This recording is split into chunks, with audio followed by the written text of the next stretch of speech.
Di hari Sabtu, setiap minggu kedua sampai minggu akhir tiap bulannya, pukul 7.30 pagi, kita akan sama-sama menyembah Tuhan melalui Intimate Worship di channel YouTube Abalov Barat. Dan konten Intimate Worship dapat digunakan juga untuk saat teduh dan komsel.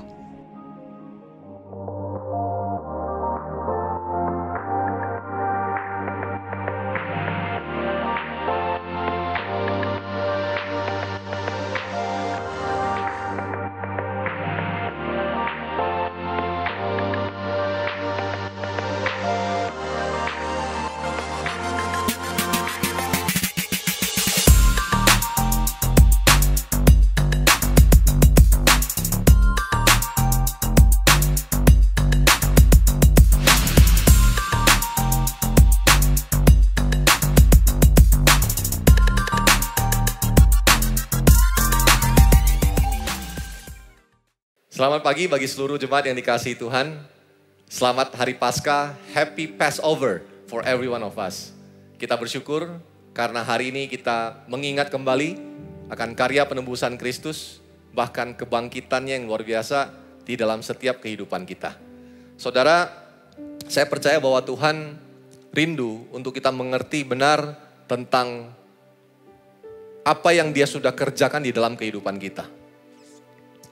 Kita juga bersyukur karena tepat di minggu ini kita bersama-sama akan memulai di dalam komsel rangkaian dari Activate. Kalau saudara belum pernah mendengar lebih detail tentang Activate, saudara bisa mengikuti rekaman Vision Night kita di dalam channel YouTube kita di tanggal 23 yang lalu. Saudara, kita mempercayai ketika kita mendapatkan kata Activate, sebelumnya kita juga mendapatkan dari Daniel 11 ayat 32b, bahwa umat yang mengenal Allahnya akan tetap kuat dan bertindak. Dari sinilah kita percaya bahwa bertindak, act, itu terjadi karena ada sebuah aktivasi yang terjadi. Aktivasi yang bukan terjadi dari kekuatan kita sendiri, melainkan ada sesuatu yang menggerakkan kita dari dalam. Itulah kenapa saudara kalau mencermati apa yang saya sampaikan di minggu lalu, saya menyampaikan kepada saudara tentang apa yang menggerakkan kekristenan Anda. Arti kekristenan adalah bukan sekedar bagian hidup kita dalam konteks kegiatan agama saudara, melainkan keseluruhan hidup kita sebagai orang Kristen. Jadi kalau kita berbicara tentang apa yang menggerakkan kekristenan kita, atau apa yang sebenarnya mengaktifasi kita dari dalam, kita perlu mengerti dan menyadari apa yang sebenarnya berasal dari dalam kemudian keluar dari hidup kita. Di minggu lalu saya mengajak saudara untuk berpikir tentang apa yang sebenarnya menggerakkan seluruh kehidupan Anda sebagai orang Kristen. Kegiatan-kegiatan rohani yang saudara lakukan, apa yang kau sedang lakukan di dalam keluargamu, apa yang kau kerjakan di dalam bisnismu, pekerjaanmu, sekolahmu, bahkan kuliahmu, atau bahkan dimanapun Tuhan menempatkan engkau. Apa yang menggerakkan engkau di sana?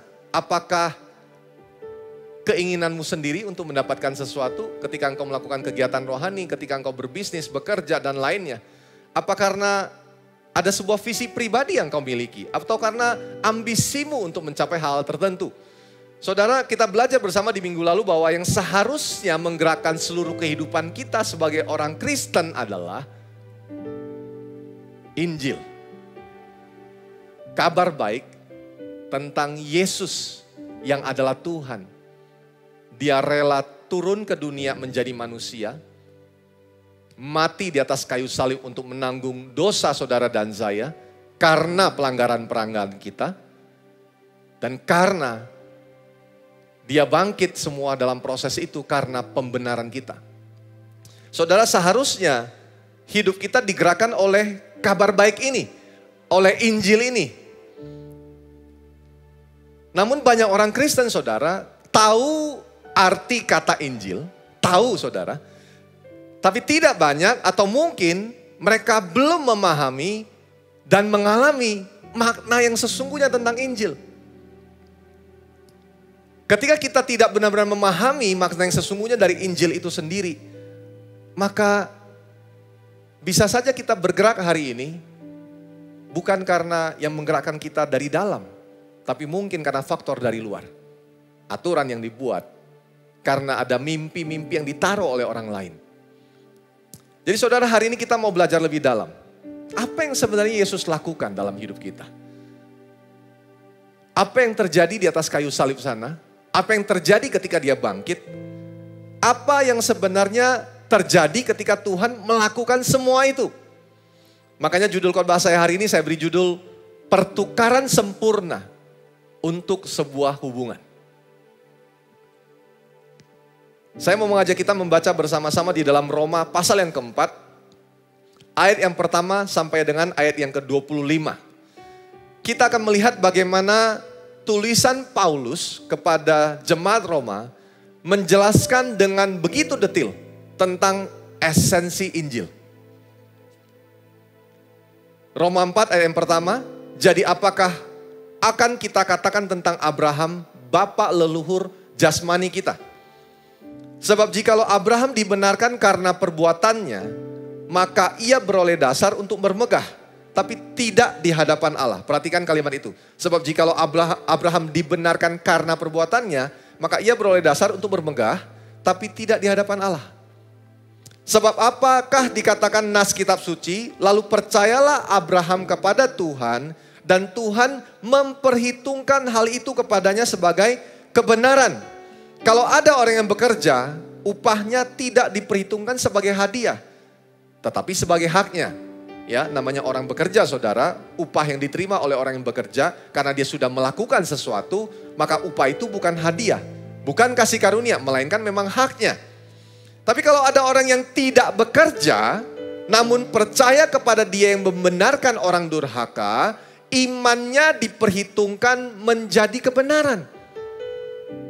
Seperti juga Daud menyebut, berbahagia orang yang dibenarkan Allah bukan berdasarkan perbuatannya. Berbahagialah orang yang diampuni pelanggaran-pelanggarannya dan yang ditutupi dosa-dosanya. Berbahagialah manusia yang kesalahannya tidak diperhitungkan Tuhan kepadanya. Adakah ucapan bahagia ini hanya berlaku bagi orang bersunat saja, atau juga bagi orang tak bersunat? Sebab telah kami katakan bahwa kepada Abraham iman diperhitungkan sebagai kebenaran. Dalam keadaan manakah hal itu diperhitungkan? Sebelum atau sesudah ia disunat? Bukan sesudah disunat, tetapi sebelumnya. Jadi saudara, iman Abraham kepada Tuhan, percayanya Abraham kepada Tuhan, diperhitungkan kepada Abraham sebagai kebenaran. Itu bukan karena Abraham melakukan sesuatu, bukan karena dia sudah disunat lebih dahulu, melainkan justru dia percaya kepada Tuhan dalam keadaan sebelum disunat. Dan tanda sunat itu diterimanya sebagai materai kebenaran berdasarkan iman yang ditunjukkannya sebelum ia bersunat. Demikianlah ia dapat menjadi bapa semua orang yang percaya yang tak bersunat, supaya kebenaran diperhitungkan kepada mereka. Dan juga menjadi bapa orang-orang bersunat, yaitu mereka yang bukan hanya bersunat tapi juga mengikuti jejak iman Abraham, bapa leluhur kita, pada masa ia belum disunat. Sebab bukan karena hukum Taurat telah diberikan janji kepada Abraham dan keturunannya. Perhatikan ini, bukan karena hukum Taurat Abraham menerima janji bahwa ia akan memiliki dunia, tapi karena, bukan karena hukum Taurat, tapi karena kebenaran berdasarkan iman, faith. Sebab jika mereka mengharapkannya dari hukum Taurat menerima bagian yang dijanjikan Allah, maka sia-sialah iman dan batallah janji itu. Wow. Jadi kalau kita hari ini mengharapkan keselamatan karena hukum Taurat, karena melakukan sesuatu, maka sia-sialah iman dan batallah janji itu, kata firman Tuhan. Karena hukum Taurat membangkitkan murka, tapi di mana tidak ada hukum Taurat, di situ tidak ada juga pelanggaran. Karena itulah kebenaran berdasarkan iman supaya merupakan kasih karunia. Sehingga janji itu berlaku bagi semua keturunan Abraham. Bukan hanya bagi mereka yang hidup dari hukum Taurat, tapi juga bagi mereka yang hidup dari iman Abraham. Sebab Abraham adalah bapa kita semua. Seperti ada tertulis, engkau telah kutetapkan menjadi bapa banyak bangsa di hadapan Allah yang kepadanya ia percaya. Yaitu Allah yang menghidupkan orang mati dan menjadikan dengan firman-Nya apa yang tidak ada menjadi ada. Sebab sekalipun tidak ada dasar untuk berharap. Perhatikan kalimat ini. Sekalipun tidak ada dasar untuk berharap. Tidak ada perbuatan Abraham yang terlalu hebat yang bisa dijadikan dasar. Tidak ada ketaatan dan lainnya dari Abraham yang bisa dijadikan dasar sebelum dia disunat.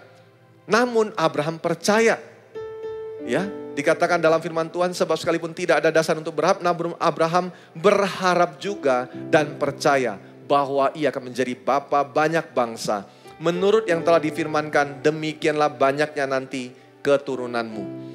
Imannya tidak menjadi lemah, walaupun ia mengetahui bahwa tubuhnya sudah sangat lemah karena usianya telah kira-kira 100 tahun. Dan bahwa rahim Sarah telah tertutup. Inilah bukti bahwa tidak ada dasar bagi Abraham untuk berharap. Karena secara manusia dia sudah sangat lemah. Tapi terhadap janji Allah ia tidak bimbang karena ketidakpercayaan. Malah ia diperkuat dalam imannya dan ia memuliakan Allah. Dengan penuh keyakinan bahwa Allah berkuasa untuk melaksanakan apa yang telah ia janjikan. Karena itu hal ini diperhitungkan kepadanya sebagai kebenaran. Kata-kata ini, dengarkan saudara, yaitu hal ini diperhitungkan kepadanya tidak ditulis untuk Abraham saja, tetapi ditulis juga untuk kita. Katakan bersama-sama dengan saya dari rumah saudara, katakan ditulis juga untuk saya. Sebab kepada kita pun, kepada engkau saudara dan saya, Allah memperhitungkannya karena kita, apa saudara? Beribadah dengan rajin? No.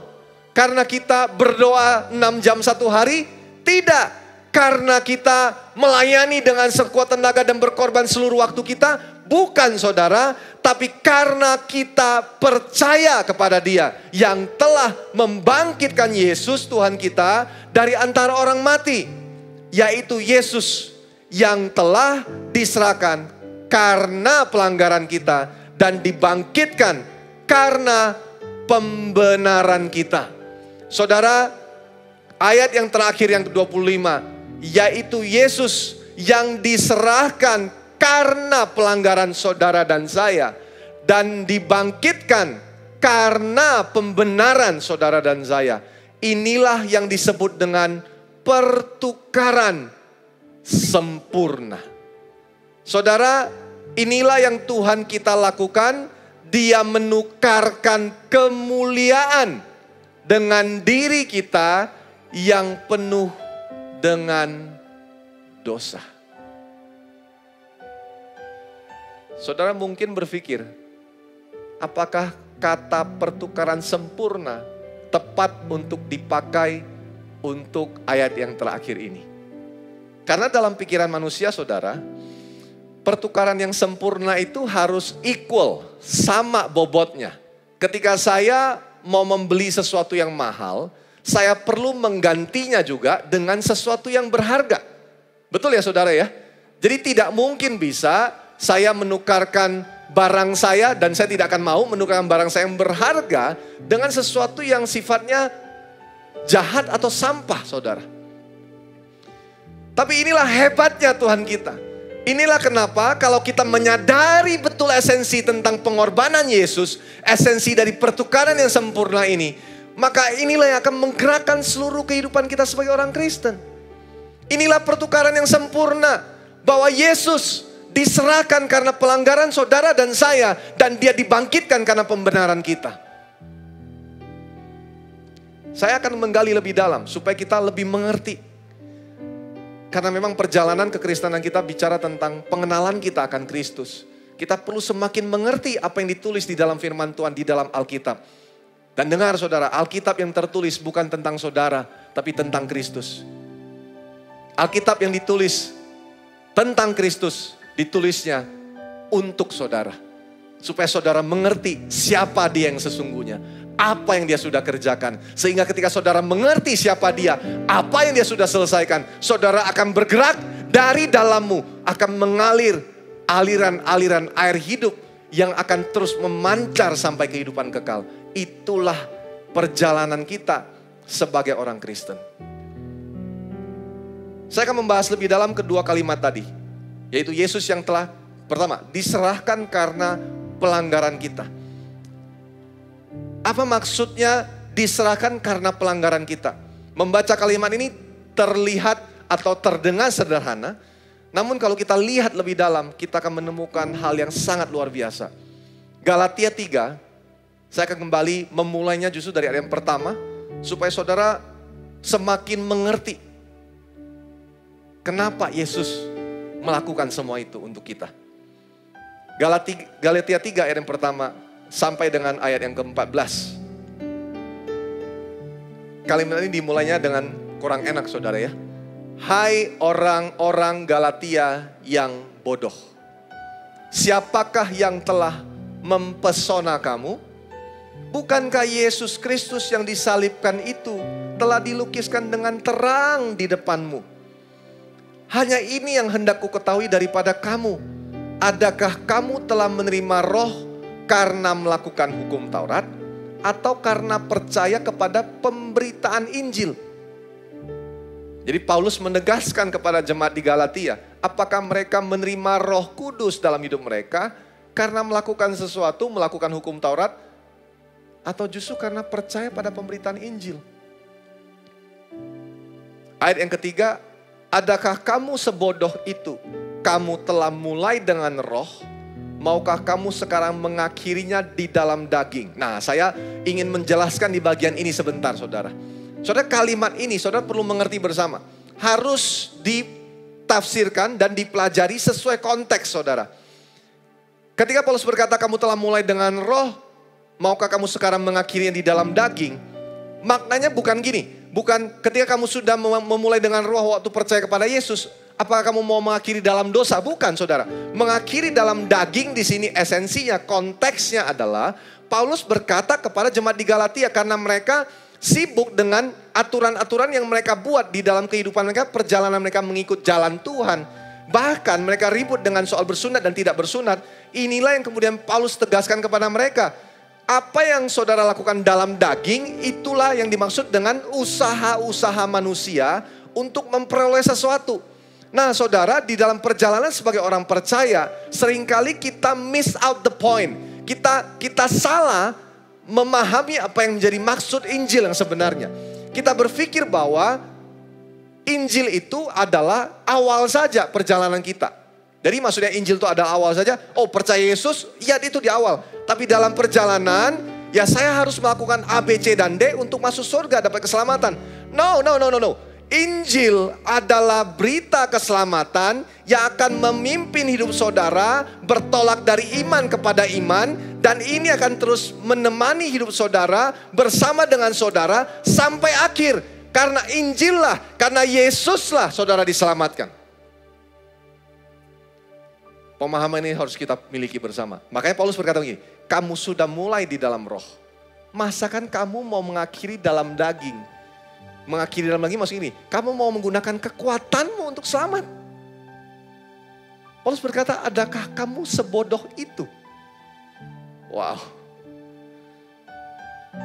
Soalnya kalimat ini bukan cuma mukul jemaat Galatia saya rasa, tapi mukul saya juga. Dan saya tidak tahu dengan saudara. Kalau hari ini kita melayani, melakukan sesuatu all out untuk Tuhan, memuridkan, mengajak orang untuk melayani bersama-sama, bersekutu, bertekun dalam saat teduh kita sehari-hari, kita sungguh-sungguh untuk kita melakukan segala sesuatu. Saudara, itu semua adalah perbuatan yang kita kerjakan karena lahirnya dari dalam. Karena ada sebuah esensi yang sudah ditaruh dalam hidup kita, yang kemudian membawa kita untuk melakukan semua itu. Jadi bukan dibalik saudara, bukan kita melakukan itu untuk mendapatkan keselamatan, tidak. Justru karena kita sudah dapatkan lebih dahulu, kita melakukan semua itu hari ini. Jadi Paulus mengingatkan kepada jemaat di Galatia, jangan mengakhiri dalam daging. Katakan bersama-sama, ketika di dalam live chat hari ini, katakan jangan akhiri dalam daging. Mulai dengan roh, akhiri dalam roh. Artinya, mulai dengan Injil, berjalan bersama dengan Injil, akhirilah dengan Injil. Kesadaran penuh bahwa Yesus yang adalah Tuhan. rela turun ke dunia, mati di atas kayu salib. Karena pelanggaran saudara dan saya, dia dibangkitkan karena pembenaran setiap kita. Ayat yang keempat, sia-siakah semua yang telah kamu alami sebanyak itu? Masakan sia-sia? Jadi bagaimana sekarang? Apakah ia menganugerahkan roh kepada kamu dengan berlimpah-limpah, dan yang melakukan mujizat di antara kamu berbuat demikian karena kamu melakukan hukum Taurat? Atau karena kamu percaya pada pemberitaan Injil? Secara itu jugalah Abraham percaya kepada Allah. Maka Allah memperhitungkan hal itu kepadanya sebagai kebenaran. Jadi kamu lihat bahwa mereka yang hidup dari iman, mereka itulah anak-anak Abraham. Dan kitab suci yang sebelumnya mengetahui bahwa Allah membenarkan orang-orang bukan Yahudi oleh karena iman, telah terlebih dahulu memberitakan Injil kepada Abraham. Olehmu segala bangsa akan diberkati. Jadi mereka yang hidup dari iman, mereka yang diberkati bersama-sama dengan Abraham yang beriman itu. Karena semua orang yang hidup dari pekerjaan hukum Taurat berada di bawah kutuk. Sebab ada tertulis, terkutuklah orang yang tidak setia melakukan segala sesuatu yang tertulis dalam hukum Taurat. Dalam kitab hukum Taurat. Dan bahwa tidak ada orang yang dibenarkan di hadapan Allah karena melakukan hukum Taurat adalah jelas. Karena, ingat di minggu lalu, Roma 1 yang saya sampaikan buat saudara, bahwa Injil adalah kekuatan Allah yang menyelamatkan setiap orang yang percaya. Injil yang memimpin kita bertolak dari iman kepada iman. Karena dikatakan dalam firman Tuhan bahwa orang benar, ayat ke-11 yang sama di dalam Galatia 3 ini, orang yang benar akan hidup oleh iman. Tetapi dasar hukum Taurat bukanlah iman, melainkan siapa yang melakukannya akan hidup karenanya. Kristus telah menebus kita dari kutuk hukum Taurat dengan jalan menjadi kutuk karena kita. Sebab ada tertulis, terkutuklah orang yang digantung pada kayu salib. Yesus Kristus telah membuat ini. Kenapa dia membuat ini? Supaya di dalam dia berkat Abraham sampai kepada bangsa-bangsa lain, yaitu saudara dan saya. Sehingga oleh iman kita menerima roh yang telah dijanjikan itu. Saudara, hari ini engkau dan saya telah menerima roh yang telah dijanjikan itu. Karena iman saudara. Yesus melakukan semua itu untuk saudara dan saya. Alkitab ditulis tentang Tuhan untuk saudara dan saya. Apa yang Yesus lakukan? Apa yang dimaksud dengan diserahkan karena pelanggaran kita? Kalau saudara baca ayat yang ke-13, ini sebenarnya mengerikan saudara. Karena tertulis dengan jelas bahwa terkutuklah orang yang digantung pada kayu salib. Bayangan salib di zaman Yesus hidup sangat berbeda dengan bayangan salib di zaman kita hidup hari ini saudara. Kita hidup di zaman di mana banyak orang memakai kalung salib kemana-mana. Sebagai aksesoris mungkin. Atau mungkin memang sebagai tanda dia mempercayai Kristus dan dia mengikut Kristus. Ada yang bahkan menaruhnya di tubuhnya. Ya. Lambang salib. Padahal sebenarnya di zaman Yesus hidup saudara, salib begitu mengerikan. Kalau saudara pelajari dengan benar proses Yesus mengalami kesengsaraan dan penderitaan di atas kayu salib itu, saudara akan merasa bahwa kok bisa? Kenapa Yesus mau lakukan itu? Kenapa dia yang adalah Tuhan rela melakukan yang seperti itu? Saudara, salib begitu mengerikan karena di atas salib itu orang-orang di zaman Yesus hidup ketika mati di atas kayu salib disebut dengan orang yang terkutuk saudara. Dan kesengsaraan yang dialami di atas kayu salib itu benar-benar penuh dengan penderitaan. Yesus harus menahan seluruh tubuhnya dengan tangan yang sudah lepas dari engsel dari sendinya di sini. Ya saudara. Dan dia harus mengangkat tubuhnya setiap kali dia harus bernafas. Apa yang membuat orang mati di atas kayu salib? Bukan karena sakitnya. Sakit sudah tidak bisa lagi diungkapkan dengan kata-kata.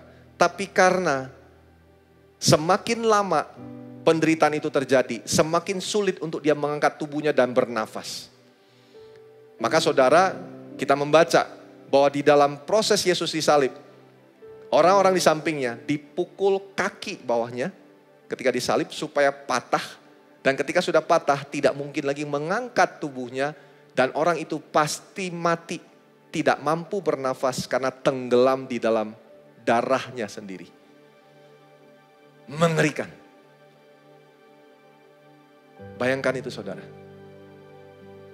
Yesus tidak memiliki tulang yang patah. Karena dia tidak dipatahkan kakinya. Tapi dia cucuk lambungnya. Untuk memastikan bahwa dia mati. Di zaman Yesus hidup, salib begitu mengerikan saudara. Waktu saya merenungkan ini terus-menerus dalam hidup saya mendapati diri saya tidak lagi terlalu memusingkan hal-hal yang sifatnya lahiriah saudara. Yang di luar saya. Tapi saya semakin mengerti pengorbanan ini begitu luar biasa. Salib yang dahulu menjadi lambang kutuk kejahatan, kutuk dosa saudara. Kutuk maut. Hari ini saudara berubah. Itulah kenapa saudara ada orang memakai kalung salib, menaruhnya di rumah. Kenapa saudara? Karena salib tidak lagi mengerikan seperti dulu. Karena salib yang dulu menjadi kutuk dosa, sekarang justru menjadi berkat keselamatan buat setiap kita. Salib yang dahulunya merupakan hukuman bagi orang-orang yang jahat. Tapi hari ini salib menjadi lambang pengampunan buat engkau yang berdosa. Salib yang dulunya menjadi sebuah lambang yang menunjukkan bahwa di sana tidak ada jawaban, adanya keputusasaan. Tapi hari ini salib menjadi lambang pengharapan. Karena dalam Kristus ada pengharapan. Itulah yang dikerjakan Yesus ketika dia diserahkan karena pelanggaran saudara dan saya. Betapa luar biasanya, inilah pengorbanan yang begitu dahsyat. Inilah yang Tuhan kerjakan dalam hidup kita. Saudara, inilah kalimat yang pertama dari pertukaran yang sempurna itu. Pertukaran yang sempurna, tapi bukan hanya Yesus yang diserahkan karena pelanggaran kita. Tapi dia juga dibangkitkan karena pembenaran kita. Nah, hari ini saya mau ngajak saudara melihat lebih dalam. Apa makna kata pembenaran? Pembenaran dalam bahasa Inggris dikatakan adalah justification. Apa itu justification? Perhatikan kalimat ini bersama. Justification is the act of being declared righteous in the sight of God. Artinya begini saudara, meskipun kita orang berdosa, kita dideklarasikan orang benar di hadapan Tuhan. Bukan karena perbuatan kita, tapi karena perbuatan Kristus yang diimputasikan. Saudara ngerti makna imputasi? Imputasi lawan kata dari amputasi. Saudara diimputasikan, dikenakan, dimasukkan kepada kita. Jadi saudara, justification, pembenaran adalah saudara dan saya meskipun kita orang berdosa, kita dideklarasikan orang benar di hadapan Tuhan bukan karena perbuatan saudara dan saya, tapi karena perbuatan Kristus yang dikenakan dalam hidup kita. Yesaya 61 ayat yang ke-10 berkata begini, ini nubuatan. Di dalam perjanjian lama, sudah begitu lama sebelum Yesus datang ke dunia. Kurang lebih 700 tahun sebelumnya saudara. Yesaya berkata, aku bersukaria di dalam Tuhan. Jiwaku bersorak-sorak di dalam Allahku. Sebab ia mengenakan pakaian keselamatan kepadaku dan menyelubungi aku dengan jubah kebenaran. Seperti pengantin laki-laki yang mengenakan perhiasan kepala dan seperti pengantin perempuan yang memakai perhiasannya. Jadi saudara, inilah yang terjadi. Yesus dibangkitkan karena pembenaran kita. Yesus dibangkitkan untuk mendeklarasikan bahwa saudara dan saya bukan karena perbuatan kita, sekalipun kita orang berdosa, tapi karena perbuatan Kristus kita menerima keselamatan. Karena perbuatan Kristus diimputasi, dikenakan buat saudara dan saya. This is justification. Inilah arti pertukaran yang sempurna saudara.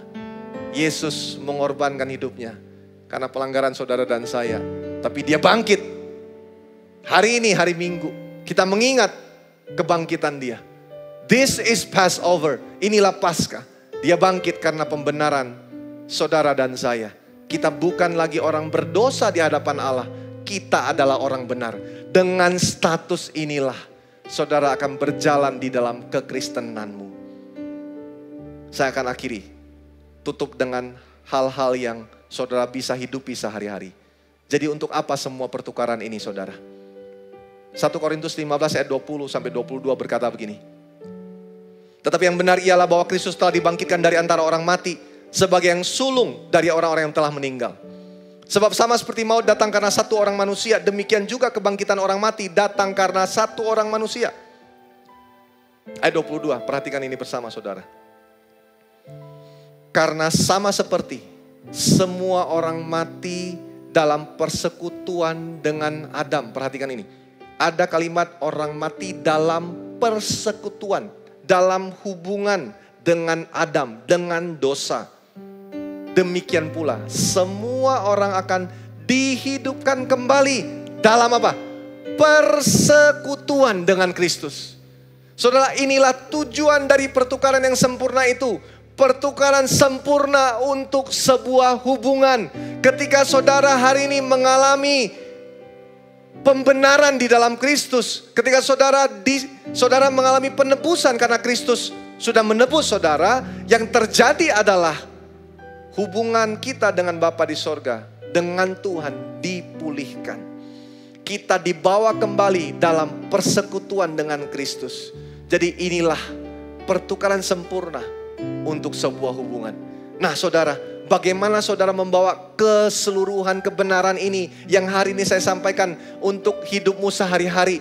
Bagaimana engkau mengaplikasikannya? Jadi saudara, hari ini kalau engkau ada dalam keluargamu, engkau bekerja, engkau berbisnis, engkau sekolah, engkau kuliah, engkau melakukan apa saja. Saudara, pahamilah bahwa Yesus yang menjadi jalan sehingga hari ini engkau kembali kepada persekutuan dengan Bapa.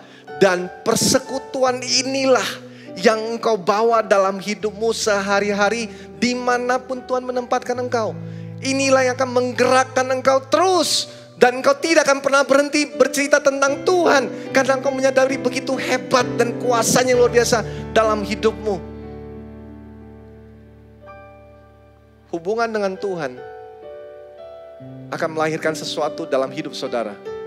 Yang disebut banyak orang yang belum mengenal Tuhan dengan kata berbeda. Bagaimana engkau membawanya dalam kehidupan sehari-hari? Engkau akan dilihat sebagai orang yang berbeda. Bukan aneh saudara. Apa maksudnya berbeda? Karena begini saudara.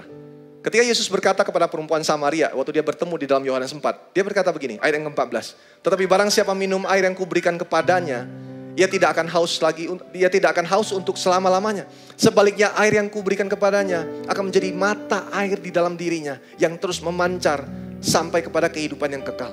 Saudara, makna ini adalah begini saudara. Kalau saudara menerima dia dalam hidupmu, keseluruhan hidupnya diimputasi, dikenakan padamu, maka engkau akan jadi seperti mata air. Saudara, mata air itu namanya mata air tidak akan berhenti mengalir.